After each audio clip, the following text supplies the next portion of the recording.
حضرت عمر بن ابی سلمہ رضی اللہ تعالی عنہ جو حضور صلی اللہ علیہ وسلم کے سوتیلے بیٹے ہیں، وہ فرماتے ہیں کہ جب میں بچہ تھا اور حضور صلی اللہ علیہ وسلم کے زیر تربیت تھا تو ایک مرتبہ حضور صلی اللہ علیہ وسلم کے ساتھ کھانے کے لیے بیٹھا، اور کھانے کے دوران میرا ہاتھ کھانے کے برتن میں چاروں طرف حرکت کر رہا تھا۔ ایک لقمہ ایک طرف سے اٹھا لیتا اور دوسرا لقمہ دوسری طرف سے اٹھا لیتا اور تیسرا لقمہ کسی اور طرف سے اٹھا لیتا۔ جب حضور صلی اللہ علیہ وسلم نے میری یہ حرکت دیکھی تو آپ صلی اللہ علیہ وسلم نے فرمایا، اے لڑکے،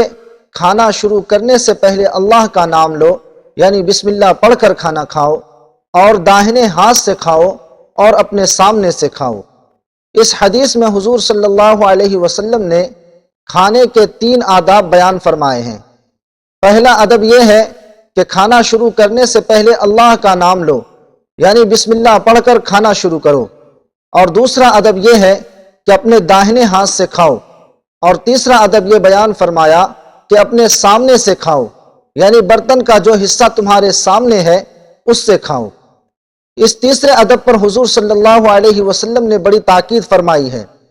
اس کی ایک وجہ تو یہ ہے کہ اگر انسان اپنے سامنے سے کھائے گا اور اس صورت میں کھانے کا جو حصہ بچ جائے گا تو وہ بدنما اور برا معلوم نہیں ہوگا، لیکن اگر برتن کے چاروں طرف سے کھائے گا تو اس صورت میں کھانے کا جو حصہ بچ جائے گا وہ بدنما معلوم ہوگا، اور اگر کوئی دوسرا شخص اس کو کھانا چاہے تو اس کو کراہیت محسوس ہوگی، جس کے نتیجے میں اس کھانے کو ضائع کرنا پڑے گا۔ اس لیے حضور صلی اللہ علیہ وسلم نے فرمایا کہ اپنے سامنے سے کھاؤ۔ اسی طرح ایک حدیث میں ہے کہ رسول اللہ صلی اللہ علیہ وسلم نے فرمایا کہ کھانا جب سامنے رکھا جاتا ہے تو کھانے کے وسط اور درمیان میں برکت نازل ہوتی ہے۔ اب اگر اس کھانے کو درمیان ہی سے کھا لیا جائے تو اس کھانے کی برکت شروع ہی میں ختم ہو جائے گی، اور اگر برتن کے ایک طرف سے کھایا جائے تو اللہ تعالیٰ کی برکت اس کھانے میں زیادہ دیر تک برقرار رہے گی۔ لیکن یہ ادب اس وقت ہے جبکہ ایک قسم کا کھانا ہو، اور جب دسترخوان پر مختلف انواع کی چیزیں رکھی ہوئی ہو تو اس وقت اپنی پسند اور مطلب کی چیز لینے کے لیے دائیں بائیں ادھر ادھر ہاتھ بڑھانے میں کوئی مذائقہ نہیں۔ چنانچہ حضرت اقراش بن ذؤیب رضی اللہ تعالی عنہ ایک صحابی ہیں،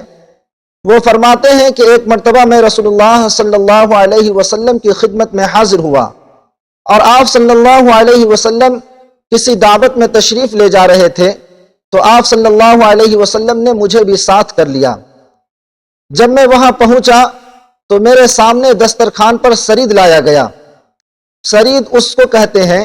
کہ روٹی کے ٹکڑے کو شوربے میں بھگو دیتے ہیں اور پھر اسے کھایا جاتا ہے۔ یہ کھانا حضور صلی اللہ علیہ وسلم کو بہت پسند تھا۔ بہرحال حضرت اقراش رضی اللہ تعالی عنہ فرماتے ہیں کہ جب میں نے اس سرید کو کھانا شروع کیا تو ایک کام تو یہ کیا کہ میں نے بسم اللہ نہیں پڑھی،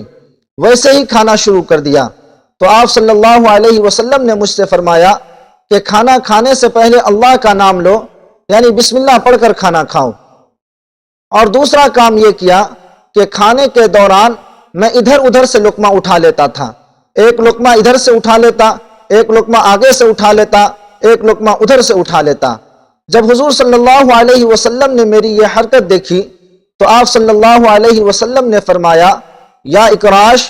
کل من موضع واحد فإنہ طعام واحد، اے اقراش اپنے سامنے سے کھاؤ، اس لیے کہ یہ ایک ہی قسم کا کھانا ہے۔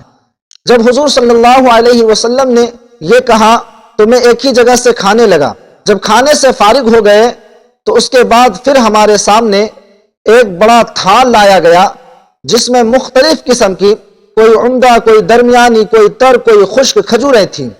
مثل مشہور ہے کہ دودھ کا جلا ہوا چھاچھ بھی پھونک پھونک کر پیتا ہے۔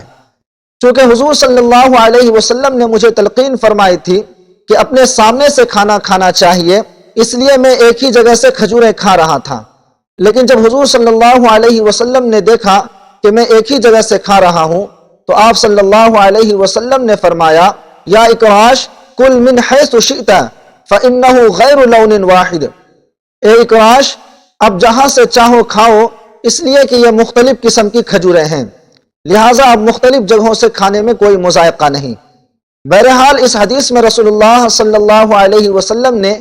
یہ ادب سکھا دیا کہ جب ایک قسم کا کھانا ہو تو اپنے سامنے سے کھانا چاہیے، اور جب دسترخوان پر مختلف قسم کے کھانے رکھے ہوئے ہوں تو پھر ادھر ادھر ہاتھ بڑھانے میں کوئی مذائقہ نہیں۔